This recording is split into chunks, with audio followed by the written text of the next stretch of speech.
Let's bring in Senator Rick Scott, Republican from the great state of Florida. Mr. Senator, thanks for being on the show. What would you want to hear from the president this morning? Well, clearly, none of us want to go to war. That's one thing. We'd love to hear that Iran has come to their senses and decide not to continue to escalate this. We'll stop shooting American troops. I want to thank President Trump for standing up for American interests and American men and women in uniform. I'm glad no one got injured last night. I want to thank him for killing Soleimani, because he said there's going to be accountability now. We're not going to continue to appease the mullahs in Iran. We're going to stand up for American interests. You shoot at American troops, you attack our embassy, something's going to happen to you. It seems like the de-escalation may already have started. We understand that the Iranians gave some warning to the Iraqis that an attack was coming. If you want to maximize your casualties, you don't give warning that you're on your way. And they did not use precision-guided missiles, and 4 of them didn't work. That sounds like de-escalation already, doesn't it? You sure hope so. I mean, don't you wish that Iran would just come to their senses and say, you know what, we want to be part of the world community, we want to build our economy, we want our citizens to do better financially, and we want to be a friend to the entire world. Wouldn't that be nice? We're going to stop supporting Hezbollah and Hamas. It would just be a wonderful day. I hope that happens. They haven't, you know, they continue to be a bad actor, but maybe the killing of Soleimani is going to be the change. It's such an absolute tragedy for the people of Iran. The Islamic Revolution 40 years ago ruined the country. They're in poverty, they're fighting each other, the crime rate is up, the economy is collapsing. The whole thing has been a tragedy. Well, look at the entire Middle East, what Iran has done. I mean, they've hurt the economies.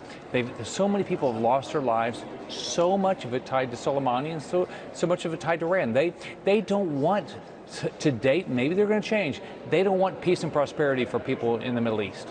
Your colleague, Senator Elizabeth Warren, would not name Soleimani as a terrorist yesterday. What do you make of that? He's a terrorist. He's a murderer. I mean, think about it. When Osama bin Laden was killed, rightfully so, I mean, Republicans and Democrats said, good job to the president.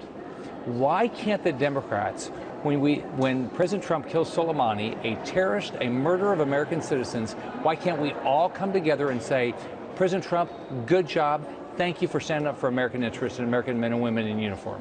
Where does this leave impeachment? We still haven't had the articles delivered to you in the Senate. Where does this leave it now? We've just been attacked by Iran. Well, I don't know what Nancy Pelosi is doing. I mean, it's not, I mean, think about it. It's so crazy. We don't want it in the Senate. She doesn't want to give it to us. Break my heart. Don't ever give it to us. I mean, so she rushed through this because she had to get it done. It was so important. Couldn't go to the court system to make sure, you know, that the president's interests are, you know, were taken care of. She had to get this done, and now, gosh, we have to wait. So I don't know. I assume she'll give it to us at some point, and then we can't do anything else other than deal with impeachment. Thanks to Nancy Pelosi. I can't resist just edging this into the conversation, Mr. Senator, but Florida is the primary recipient of all those dollars that are flowing out of New York, New Jersey, and Connecticut. And I know you're smiling. I know you approve of this. You want to take a victory lap on tax exodus? Well, when I became governor back in 2010, we were losing people actually in the state. People forget that. Home prices had dropped in half in 4 years. We'd lost 800,000 jobs. I cut 20% of regulations in the state, streamlined the permitting process, cut $10 billion of taxes, cut over $10 billion worth of debt, and now everybody wants to come to Florida. And I hope they continue to do it. And if these other states want to keep raising their taxes and increasing the regulation, I'll keep sending them thank you notes, because we'll get more people in Florida.